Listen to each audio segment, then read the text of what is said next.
जय Jagannath Pankaj dairy farm YouTube channel आपको स्वागत। तो देखिपे मोर मिल्किंग एवं सरीगला सबू गाईर मिल्किंग सरीगला गुआल पूरा सफा हो गला। देन साइड देखिपे मु गाई को खाइबा को देदेली तो आर साइड दिहनी तो या से साइड भी देदेवी। तो मिल्किंग सरला मात्रे खाइबा को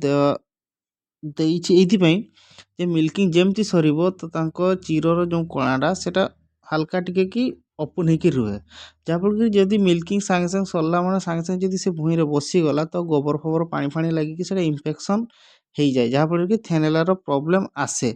तो से चेष्टा करेंगे जमती मिल्किंग सर तो सांगे सांगे टिके हल्का अल्प किसी खाइबा को देदेवे शुक्ला खाद्य जहाँफल कि सी खाइबा को अध घंटे खंडे लगे जहाँफल कि से चीरर कणाटा जेटा ओपन हो धीरे धीरे क्लोज हो जहाँफल कि थेनेला प्रोब्लेमटा आसबनी।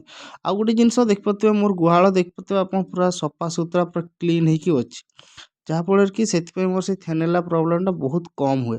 तो ये सब जिनस ध्यान रखिकी जदि आप फार्म टाक चलेबे तो सही सब प्रोब्लेम आसब ना। तो देखिपे मोर ए सब मिल्किंग फिल्किंग सरीगला तो से मिल्किंग सरला मैंने खाइबा को निहाती देवे। तो जदि वीडियोटा भल लगे लाइक करो शेयर करो। Thanks for